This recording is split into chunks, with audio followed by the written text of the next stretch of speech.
사랑하는 추업제교회 성도 여러분, 유튜브 시청자, 구독자 여러분 반갑습니다. 김전민 목사입니다. 간밤에도 평안히 잘 주무셨습니까? 오늘은 2026년 1월 31일 토요일 아침입니다. 1월 달의 마지막 날이 되겠습니다. 오늘도 주 안에서 복된 날 되시기를 바랍니다. 제가 기도하고 오늘의 말씀 묵상을 시작하겠습니다. 하나님 감사합니다. 간밤에도 지켜주시고 또 이렇게 새날을 우리에게 허락하여 주시니 감사합니다. 또 지난 1월 한 달도 주의 품 안에서 잘 지켜주셔서 감사합니다. 오늘 1월의 마지막 날 주 안에서 잘 보내게 하시고 또 그리하려고 말씀 앞에 섰사오니 오늘도 큐티하며 하나님의 음성을 들으며 주의 뜻이 무엇인가 분별하고 깨닫는 시간 되어서 그 깨달은 대로 들은 대로 순종하며 살아가는 믿음의 삶이 되도록 축복하여 주시옵소서. 이 시간을 주께 의탁하며 예수님 이름으로 간절히 기도하옵나이다. 아멘. 할렐루야. 좋은 아침입니다. 오늘 우리 함께 말씀 묵상하실 본문의 말씀은 마태복음 8장입니다. 23절부터 34절의 말씀입니다. 우리 개역 개정판으로 한번 다 같이 읽도록 하겠습니다. 배에 오르심에 제자들이 따랐더니 바다에 큰 놀이 일어나 배가 물결에 덮이게 되었으되 예수께서는 주무시는지라. 그 제자들이 나와 깨우며 이르되 주여 구원하소서, 우리가 죽겠나이다. 예수께서 이르시되 어찌하여 무서워하느냐, 믿음이 작은 자들아 하시고 곧 일어나사 바람과 바다를 꾸짖으시니 아주 잔잔하게 되거늘 그 사람들이 놀랍게 여겨 이르되 이가 어떠한 사람이기에 바람과 바다도 순종하는가 하더라. 또 예수께서 건너편 가다라 지방에 가심에 귀신 들린 자 둘이 무덤 사이에서 나와 예수를 만나니 그들은 몹시 사나워 아무도 그 길로 지나갈 수 없을 지경이더라. 이에 그들이 소리질러 이르되 하나님의 아들이여, 우리가 당신과 무슨 상관이 있나이까? 때가 이르기 전에 우리를 괴롭게 하려고 여기 오셨나이까 하더니 마치 멀리서 많은 돼지떼가 먹고 있는지라. 귀신들이 예수께 간구하여 이르되 만일 우리를 쫓아내시려면 돼지떼에 들여보내 주소서 하니 그들에게 가라 하시니 귀신들이 나와서 돼지에게로 들어가는지라. 온 떼가 비탈로 때리다라 바다에 들어가서 물에서 몰수하거늘 치던 자들이 달아나 시내에 들어가 이 모든 일과 귀신 들린 자 일을 고하니 온 시내가 예수를 만나려고 나가서 보고 그 지방에서 떠나시기를 간구하더라. 아멘. 네, 오늘도 먼저 주의할 때 큰 은혜 받으시기를 바랍니다. 자, 오늘 23절에서 27절 말씀은 광풍을 잠잠하게 하시는 예수님에 관한 사건이 나오고 있습니다.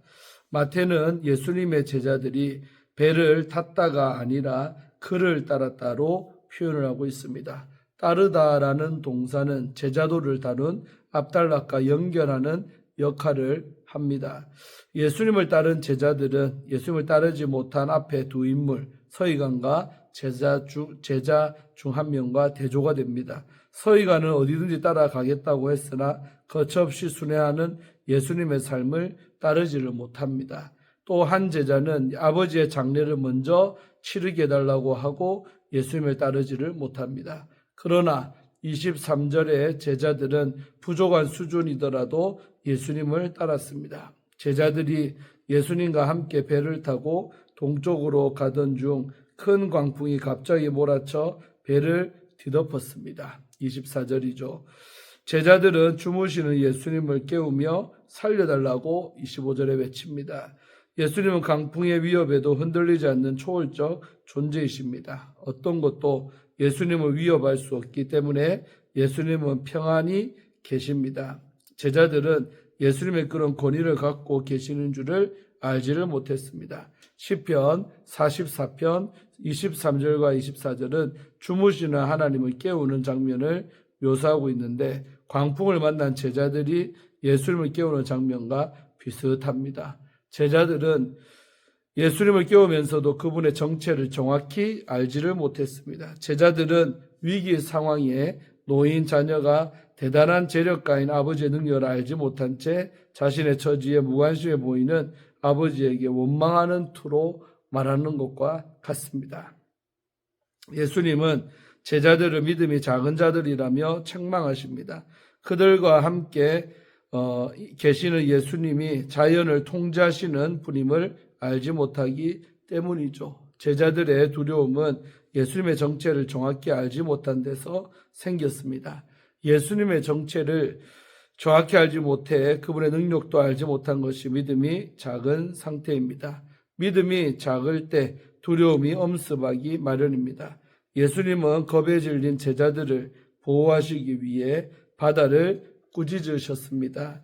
꾸짖다, 우리 에피티마오는 예수님이 귀신을 쫓아내실 때 사용된 단어입니다. 구약에서 하나님은 바다를 꾸짖으셨습니다. 자연을 통제하시는 하나님의 아들이신 예수님이 제자들을 위협하는 악의 세력을 물려쳐 주십니다. 제자들은 폭풍과 같은 인생의 위기에서 예수님의 보호를 경험합니다.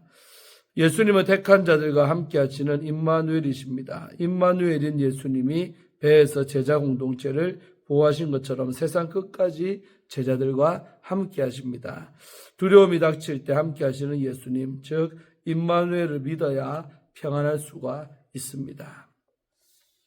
다음으로 28절에서 34절 말씀은 귀신 들린 자들의 치유가 나오고 있습니다. 예수님과 제자 일행은 갈릴리 동쪽의 가다라 지방에 28절에 보면 도착합니다.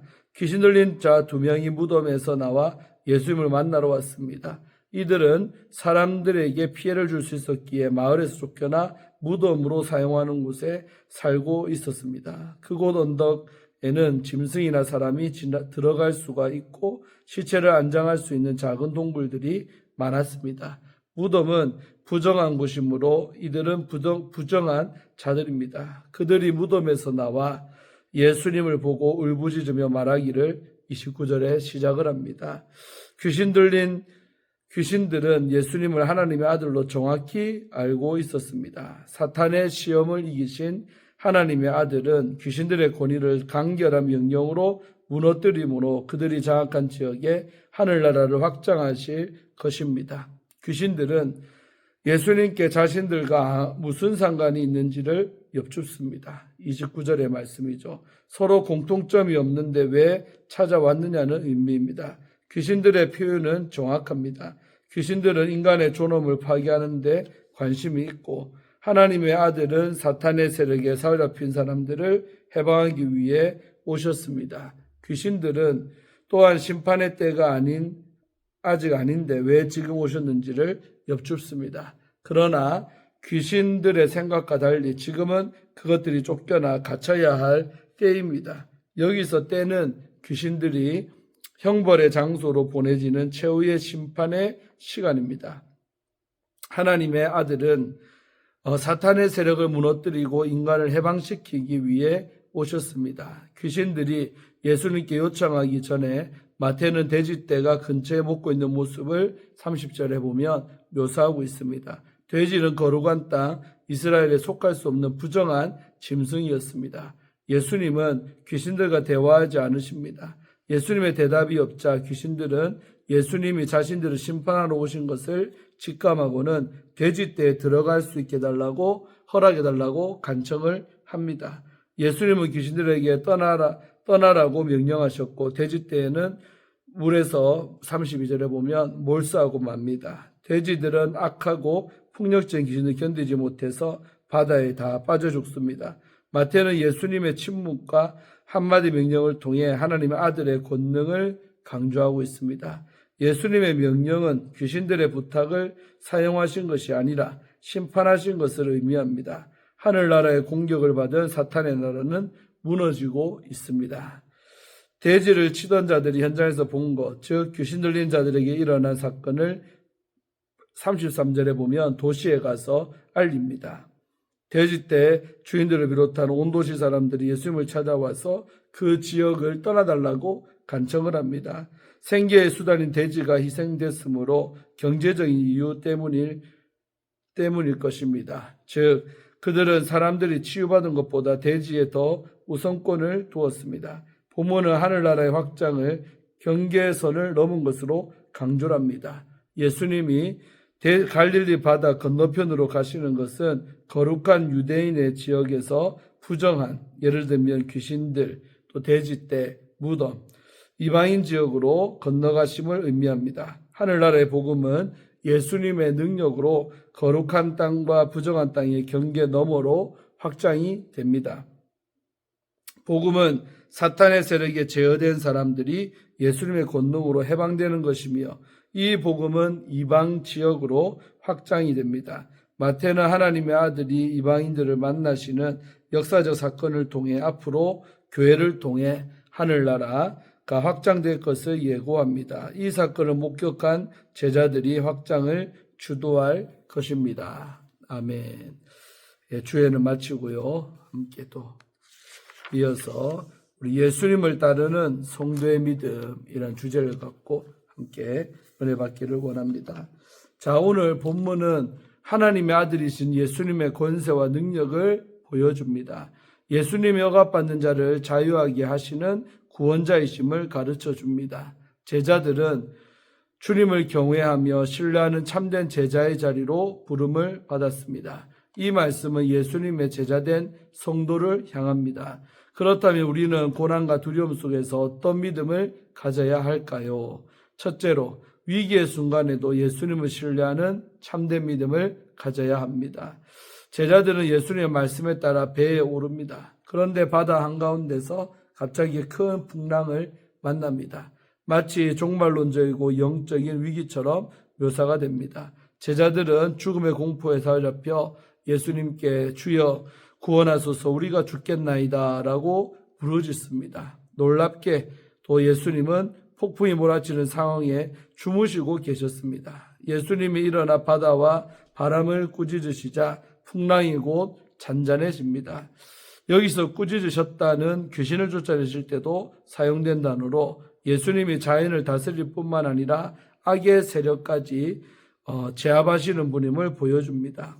예수님은 제자들을 믿음이 작은 자들아 라고 책망하십니다. 예수님을 온전히 신뢰하지 못했기 때문입니다. 사랑하는 우리 성도 여러분, 우리 삶에도 예상하지 못한 풍랑이 닥쳐올 때가 있습니다. 삶이라는 배가 가라앉을 때, 흔들릴 때 우리는 누구를 바라봅니까? 우리가 믿음의 눈으로 주님을 바라볼 때 외적인 상황과 상관없이 평안을 누릴 수 있습니다. 삶의 모든 폭풍 속에서 예수님의 함께 하심을 신뢰하며 믿음으로 굳게 서기를 소망합니다. 둘째로, 예수님이 모든 억압에서 자유하게 하신 구원자이심을 믿어야 합니다. 예수님은 가다라 지방에서 무덤 사이에 거주하는 두 사람을 만나십니다. 그들은 귀신에 사로잡힌 자들로 마을에서 격리된 채 무덤 사이에서 살고 있었습니다. 그런 이들에게 예수님이 다가가십니다. 예수님은 그 누구보다 부정한 자리, 절망의 자리로 가십니다. 귀신 들린 자들은 예수님께 하나님의 아들이여 우리와 당신과 무슨 상관이 있나이까? 라고 말합니다. 귀신들은 예수님의 권위 앞에 떨며 복종할 수밖에 없습니다. 그들은 심판의 때가 이르지 않았다고 하며 돼지떼에 들어가게 달라고 간청을 합니다. 예수님은 말씀으로 귀신들을 내쫓으셨고 두 사람은 귀신들의 속박에서 벗어납니다. 이 사건은 단순한 치유가 아니라 예수님의 구원사역을 보여줍니다. 예수 그리스도의 구원사역으로 하나님의 자녀가 된 우리는 놀라운 구원의 소식을 전해야 합니다. 죄로 깨어진 세상에서 억눌려 신음하는 영혼들에게 구원의 복음을 전하는 성도가 되시기를 바랍니다. 마지막으로 하나님을 경외하는 믿음을 가져야 합니다. 예수님이 귀신을 쫓아내신 사건이 그 지역 사람들에게 전해졌습니다. 그런데 사람들의 반응이 충격적입니다. 그들은 예수님께 그 지역을 떠나달라고 간청을 합니다. 귀신에 사로잡힌 자들이 자유를 얻었고 그 지역에 하나님의 능력이 임했는데 그들은 경제적인 손실과 두려움으로 인해 예수님을 거부한 것입니다. 이러한 반응은 오늘날에도 반복됩니다. 많은 사람이 이런저런 이유로 예수님을 거부합니다. 예수님은 단지 기적을 베푸시는 분이 아니라 우리 삶을 다스리시는 주님이십니다. 그러므로 주님께 순종으로 반응해야 합니다. 세상의 가치가 우리 삶을 좌지우지하는 삶의 자리에서 사람들의 시선이 아닌 하나님을 경외하는 성도가 되기를 바랍니다. 세상과 타협하지 않고 하나님의 말씀에 순종함으로 그리스도의 주되심을 전하는 참된 제자가 되기를 기도드립니다. 사랑하는 우리 초업제교회 성도 여러분, 예수님은 죄에 억눌렸던 우리를 자유하게 하신 구원자이십니다. 삶의 주인이신 예수님은 우리를 제자의 삶으로 초청하십니다. 그러므로 삶을 고단하게 하는 일들, 세상의 가치를 좁게 만드는 유혹들 속에서 구원자시며 주인이신 예수님의 제자로 살아가시기를 기도드립니다. 폭풍 속에서도 주님과 동행함으로 깨어진 세상에 하나님이 살아계심을 드러내기를 간절히 소망합니다. 아멘. 우리 정재상 목사님이 쓴 기도를 살다 좋은 씨앗에서 나온 책의 부분을 읽어드리고 마치려고 합니다.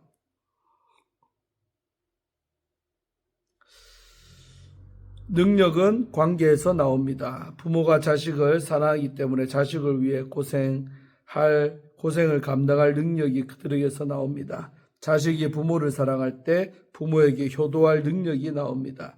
부부가 서로를 사랑할 때 서로를 섬길 능력이 그들 안에서 나옵니다. 부모는 자녀를 사랑하기에 부모가 아닐 때 가질 수 없었던 능력을 발휘합니다. 언젠가 목욕탕에서 한 노인이 자신보다 더 연로한 아버지를 모시고 목욕하는 장면을 목격한 적이 있었습니다. 자신도 노인이면서 아들은 스스로 몸을 가누지 못한 아버지를 목욕탕에 넣어드리고 씻겨드렸습니다. 그에겐 자신을 키워준 아버지의 사랑을 기억하는 능력이 있었습니다. 제가 교육전도사 시절 개척교회에서 유치부부터 청년부까지 전체 부서를 담당할 때였습니다.